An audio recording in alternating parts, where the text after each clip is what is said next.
Hello, ladies and gentlemen. This is Not Sports Lawyer here, back here with another video. And today it is official. I have debuted the Fully Lawyer Sports podcast here with the co-host here of the podcast here, ZTech99. How you going, mate? Good, how are you, man? Yeah, going good, mate. All right, ladies and gentlemen. Before we start, if you guys are brand new to this channel, please like and subscribe to the channel for more uh, low content in the near future. You'll not regret one single bit. So yeah, let's get into it. So I'm gonna see if everyone here is in the chat. Bosky is in the chat. How you going, mate? He says, "Here we are. Yeah, here we go." Alrighty. So first topic here. Topic number 5. Thoughts on the 2022 um Origin sides and going into game one. So I'll go with you first. ZTech99, bro. So what's your thoughts? I just need to pull up the New South Wales one so I can just just make sure quickly that I've got the right lineup. But yeah, there's a few picks I definitely did expect for the Blues team, and some that to be completely honest have come from deep out of left field. I'll go for some of the main positives that I see from it. Katoni Staggs in the Blues team, I think it's 100% deserved from his season so far. He is such a sexy man, bro. Brisbane have been honestly really good so far. Yeah. So the other ones of who's actually was a bit surprised with Jacob Saifiti, actually, because usually it's been Daniel that has been in the Origin team lineup, so it's interesting to see his twin brother being in it, especially with the current form of the Knights. I mean, they did get a win. That, actually. But one thing that did surprise me is Jack Whiten's selection. Yeah. For the Blues to be playing as the second center. It's yeah. Mate, honestly, man, like I know that Jack Whiten, he did play good in center, for a couple of games there on this year. But honestly, bro, like I would rather ask him as a utility or an active man there, in my opinion, bro. Like honestly, like he can mostly play good at 5'8", but yeah, he hasn't played a center there since last season, I believe, and the last time I seen play good center a bit was against South Sydney there, down there at GR Stadium. So I'm not sure how he's going to go there in game one, but obviously he will have some full confidence there at his stadium. I believe he did score in center there in 2020. I believe in game 2 at his stadium. I believe, if I'm correct. Jack Whiten. Whoa, what happened? Sorry about that. Internet just went. Yeah, that was the dodo that got me. Oh, dodo bird. Oh, okay. Yeah. So you didn't hear me. I heard the last. I think I heard like the very last bit. Okay. Yeah. Sorry about that, lads. Yeah, man. It's like Jack Whiten, man. Like did he score against so did he score in 2020 in game 2 playing center there 2020 there? I'm correct? Yeah. Yeah, I think so. Yeah, so I do see where Alfred Filler is coming from. I mean, to be honest, my take on him for Origin, he loves to pick pick his favorites, bro. He's such a favoritism when it comes to players like Tedesco, down at Tupou, because obviously I used to play for the Roosters and the Panthers, so he is a bit biased here. Picking down Tupou over Joshua Carr, and surprisingly, I do have a big question that might be a bit controversial. Some people have been seen on Instagram commenting about there for the blue side.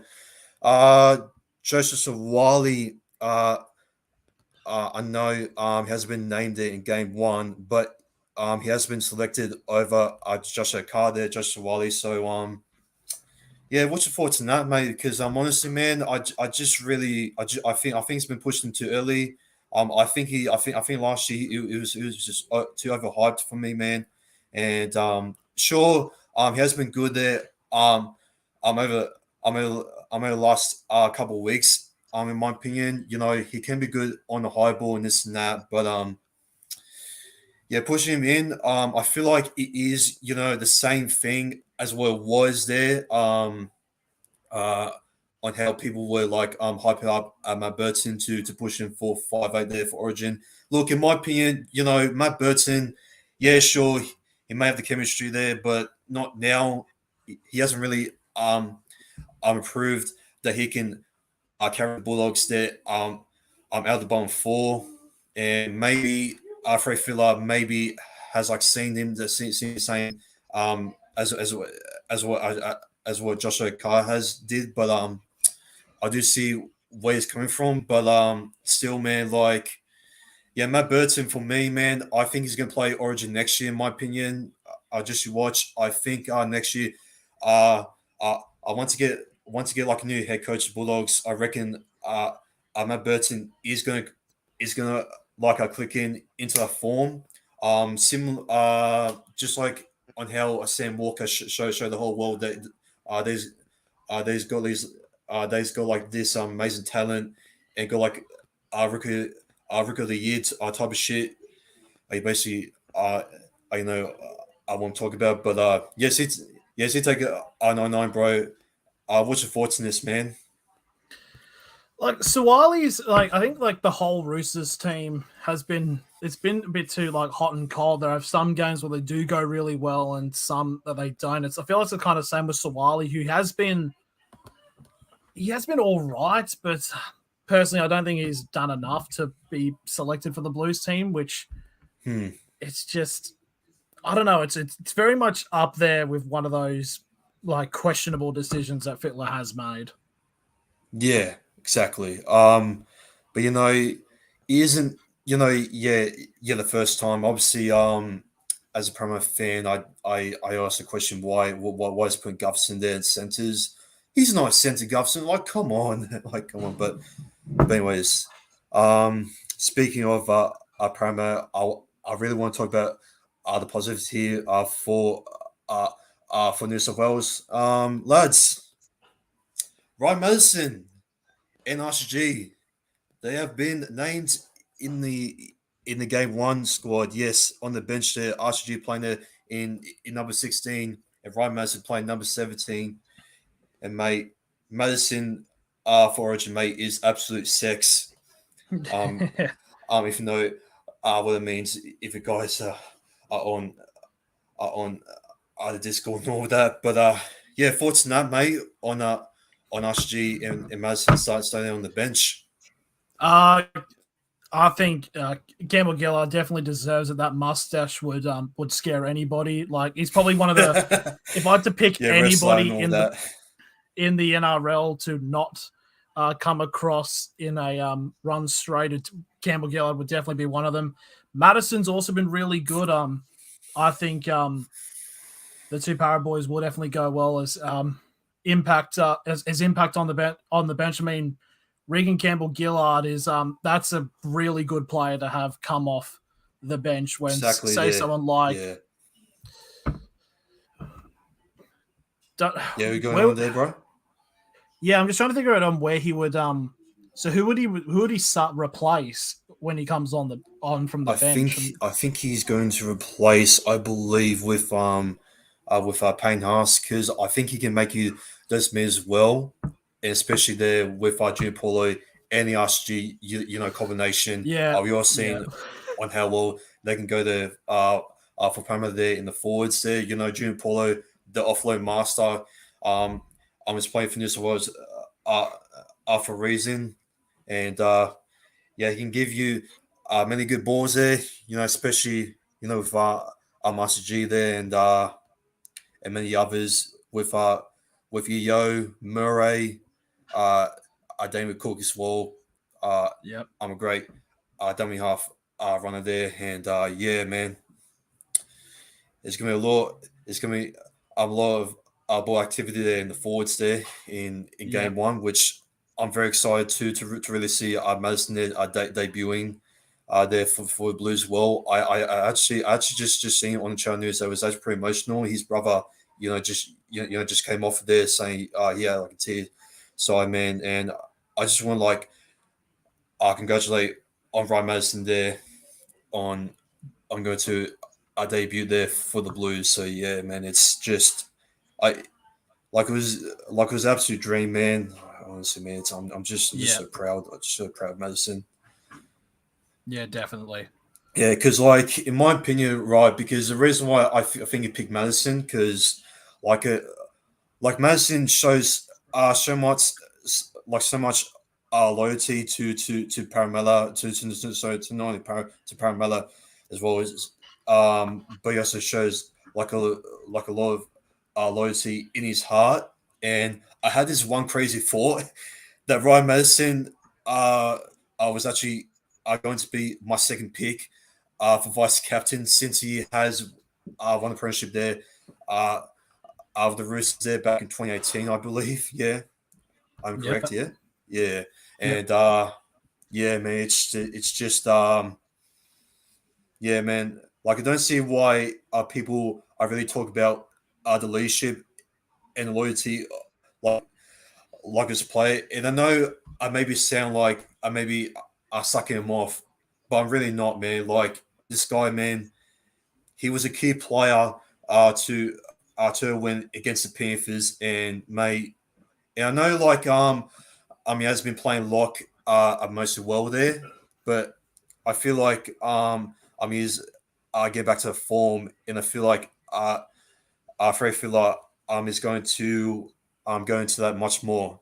And Madison, um he is a former Rooster, so I reckon I'm just gonna have no issues there with Fred Fittler there. Yep.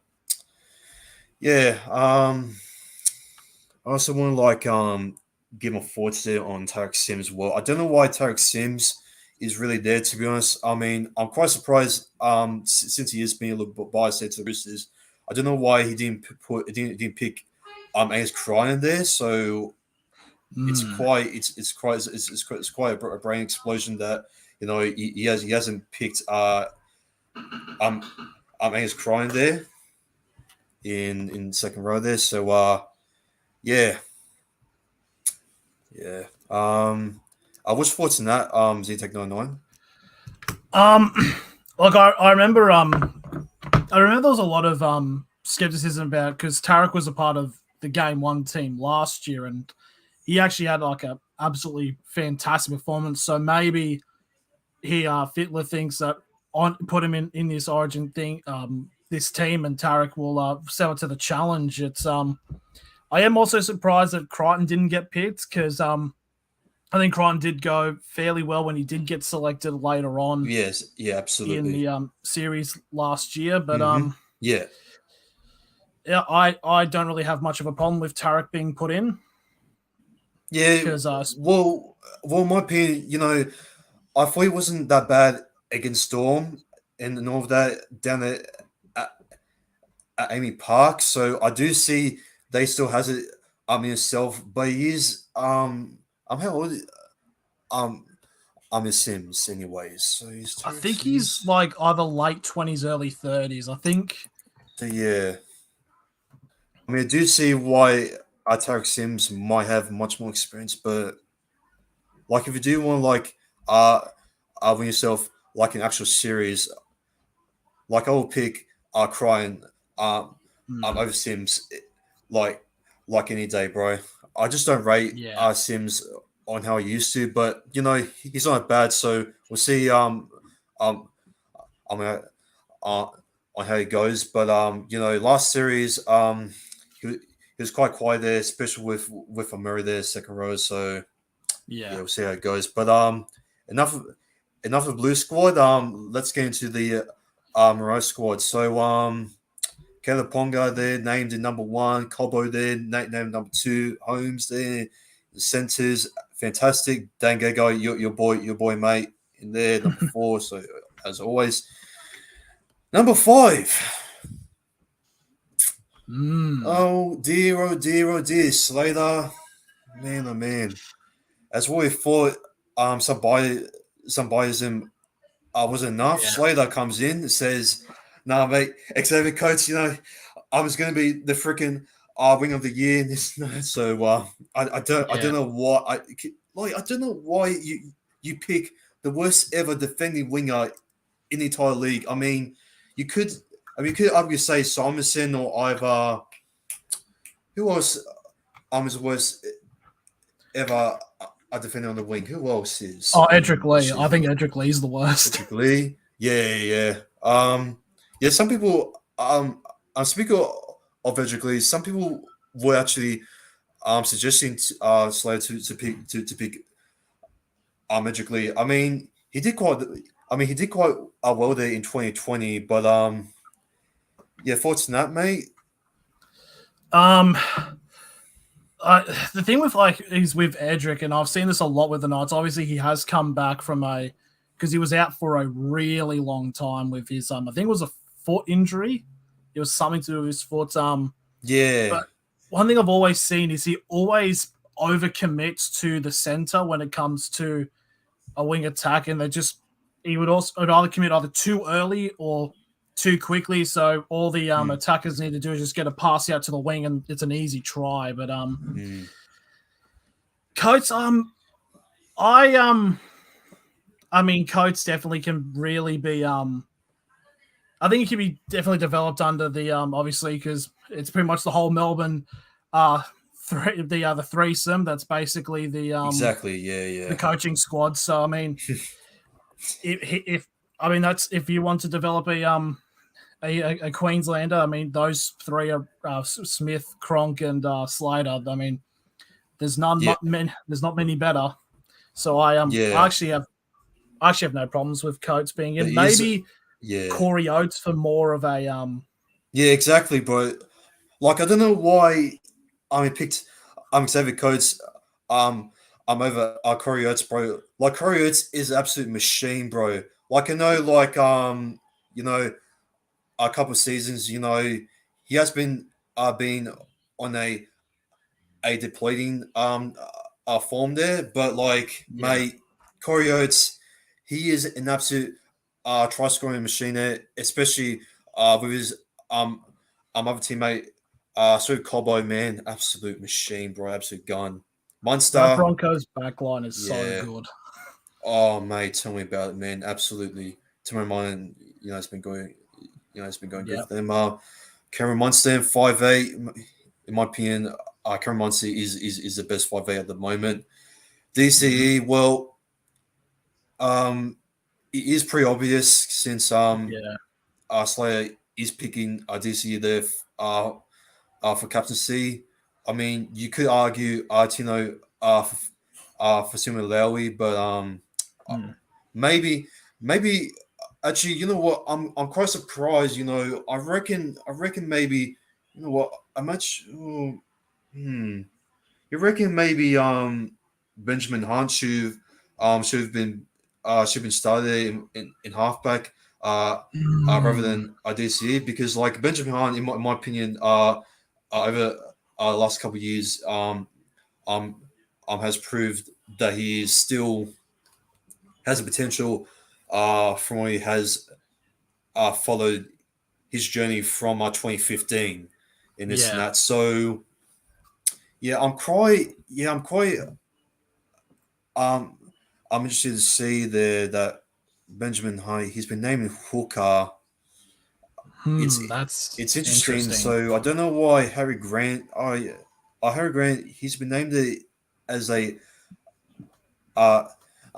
utility, but I mean, fair enough. But I'm not sure why Benjamin Hunt is not in utility. But you reckon start Ben Hunt over DCE starting there in halfback? It's a hard one because obviously DCE's been like the main has been the main player for Queensland for the last couple of years. It's going to take, mate, I don't think for this season, but over the next couple of years when obviously Cherry Evans does get to the end of his career, which I think will be in the next, it's like 2025, isn't it? Is when his last contract ends, I think, for Manly, and I think they said that's when he's going to retire. But I think Ben Hunt is very capable of being the halfback for Queensland. It's exactly, yeah. But with Cherry Evans there, it's going to take a little bit for that to happen. Yeah, especially with the ridiculous promo there last year at the Deniums there in 2021, like comparing to athletes like Michael Jordan. This now, like, what the fuck, Foxley? Yeah, what was that, bro? What the fuck? Anyways, just partly there, prop, well deserved. Kurt Capel, absolutely amazing. I rate Kurt Capel so highly. He's been absolute great, second row there for the Broncos, and Felice Kafuzi, he's been absolutely amazing as well. And Ruben Cotter, mate, Liam, he's going to be absolutely jacking off. I want to say his name in the podcast. So Liam Cowboys, if you are watching right now, you're welcome. Bench, obviously Grant there as a utility, Lindsay Collins, Patrick Carrigan there in the bench, I agree. And Jerome Nanai, absolute gun. Yeah. In the reserves there, Tom Dearden, Jai Arrow, Thomas Flegler, and then Misha Tupai-Fido has been named in the reserves along with his other teammate Murray Talangi. So what's your thoughts there in the full Queensland squad there, Zintake 99? It's weird because I remember, like, when I was talking to my mates about the attitude into when it did come to Origin, like, there was a few comments about some of them maybe from my end, but saying like, oh, New South Wales are like so clear of Queensland, but just the whole development of the this Brisbane team, like with the play like Cobbo, with Corey Oates, like Carrigan, Carrigan as well, actually has been absolutely amazing there. And even with the Cowboys, Cowboys. Mate, it's everyone, very much like the Cowboys there. Sorry about that, mate. No, it's all right. Oh, yeah. But it's just yeah. So it's just. You go ahead, mate. Both Queensland teams, both of those two Queensland teams have just been absolutely brilliant. I mean, I was worried about there being like a young development thing, like we saw with the Blues over the last couple of years for Queensland. But I mean, you got players like Nanai and Cobbo, who like Cobbo is arguably probably the most on-form winger in the NRL at the moment. And he's only 19, which is actually scary. It's his dream. I was actually to play for the Broncos, and the fact that his debut. I don't know. I mean, did he debut last season? I think right at the end of last season he did. Yeah, I think when he was playing with the with Manus side in the Queensland Cup. Yeah, mate. Like, honestly,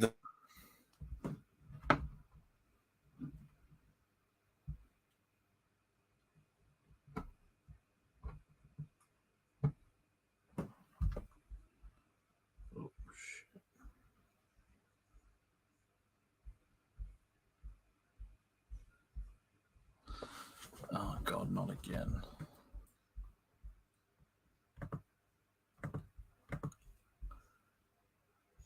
That's wank.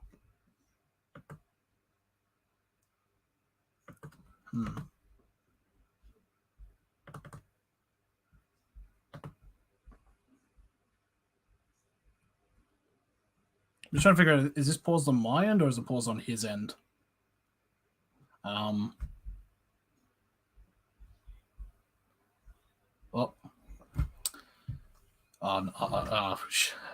Stall. Okay, stall. what do I do? Okay, stalling. So yeah, just the whole Queensland team. Just at the moment, it's just like I felt there's going to be a lot of issues in terms of like actual of getting the players in, but it's just the way that this whole Queensland team has been going in terms of their NRL form. It's been very good. I know there is a lot of questioning in terms of choosing Ponga at fullback because obviously Ponga hasn't gone that well with the Knights, but I feel like I do feel like that Ponga will. It's kind of like even with Gagai as well. It's like they're definitely. But yeah, I just I feel like they should be all right with this Queensland team. Because it's someone like Gagai who's like a career Origin player, even when his form wasn't as good as when he was playing for like the Knights or South Sydney. Both have been he's very like star player for Origin, especially of Queensland in over the last several years. As you can see, he's loading.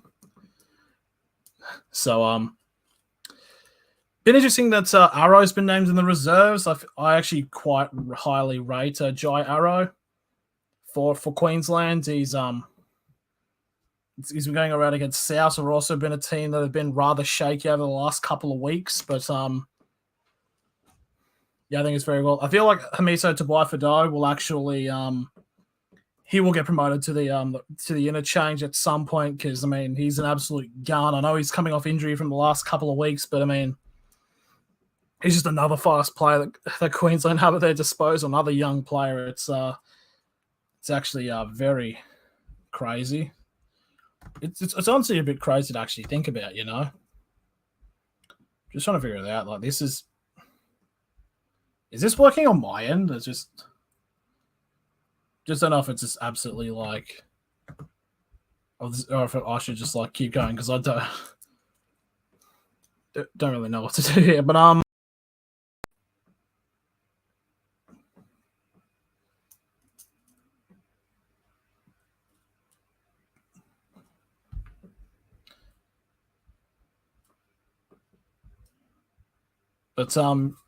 yeah, so I do feel like for this sorry, this is I'm trying to fix this if there is any way to actually I'm trying to fix this up. But yeah,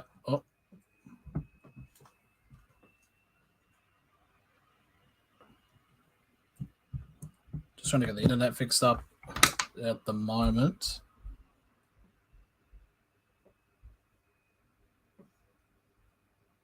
Hang on, mate. I'll just be right. Just got to carry on with the pod until I get back on. Okay, so in terms of like how I think Game 1 is going to go, obviously June 8 in ANZ Stadium. No, it's a core stadium now because of sponsorship reasons. But like if you asked me this a couple of months ago, I would have thought, oh, this is easily going to be like Blues win the first two games, maybe Queensland win Game 3 in Queensland. But honestly, it is going to be a lot closer than I first thought.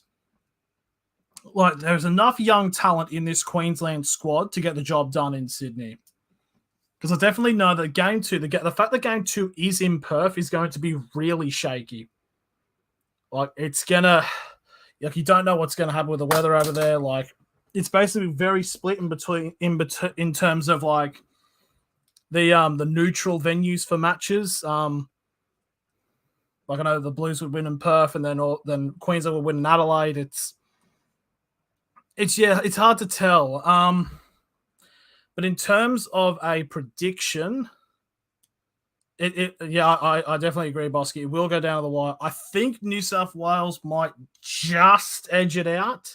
It will be ridiculously close, but I do think the Blues may get Game 1. But I honestly feel like whoever wins game 2 might end up winning the series. It's like, because I can definitely feel like even if like players like Jai Arrow and Tobai Fido and Murray Talagi do not just stay on the reserves and not get selected for the Queensland side to start, I feel like they definitely will get promoted if there are still issues that the Queensland team need to fix up. But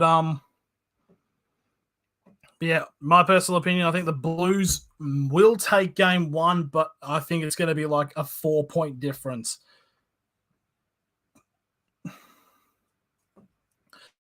Origin's going to be a hell more better this year, 100%. Like, as funny as game 1 and 2 was last year, it's definitely Origin's a lot more better when it is actually like really competitive and comes down to the wire.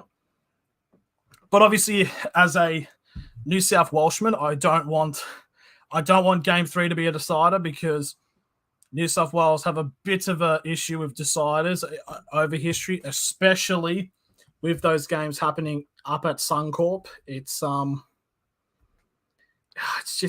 hard to tell. It really is hard to tell with this Origin. It's kind of like been a consistent thing with a lot of the NRL this year. You just don't know which team's going to rock up. Like Cronulla, like the Cronulla Sharks to me are just, you honestly cannot predict what they're going to do next. Like, they go on a really good stretch of form, and then like last round, they end up losing to the Sydney Roosters in sort of embarrassing fashion. It's just it's very hard to predict. It's also Billy Slater's first coaching gig. Who knows how that will go, but I do feel it should go all right. But it's like you got Fittler, and I mean, obviously with Slater, and you've got who else to say, Cameron Smith and Cooper Cronk. I mean, those are three players from the era of when Queensland were the most dominant in State of Origin. So I definitely feel they're kind of the right people, because obviously Kevin Walters can't be because of new rules state that a coach in the NRL cannot be a representative coach. Yeah, I definitely feel like this can work. Obviously, still with like some of the Blues decisions is a little bit odd to say the least. With their players, I think in terms of what I think might happen, I think New South Wales will get a good start to the game, but I think Queensland will start catching up, and then it's going to be for the last 20 minutes an absolute hoss fest of chances after chances after chances for both sides. It's going to be end-to-end stuff. It should be probably one of the most entertaining matches of Origin, probably since Game 3 2020. Obviously, where Queensland did winning the series when obviously it was tipped that there was the obviously being the worst Queensland team in Origin history, and they still won. Thanks, Paul Harrigan. You fucking idiot. Yeah, so for those wondering, there's some technical difficulties with National Sports Loaded, and I'm currently carrying on with the podcast until he's able to get back on. So, hey, sorry, man, I'm just going to end the podcast here tonight. Sorry to everyone who has had to witness this. I hope next week this won't happen in episode 2. Yeah, that's completely fair enough. Thank you for watching. So we do apologize for the technical difficulties. It's been a bit. My internet's cut out earlier in the stream. It's unfortunate this situation. But anyways, thank you all for watching, guys.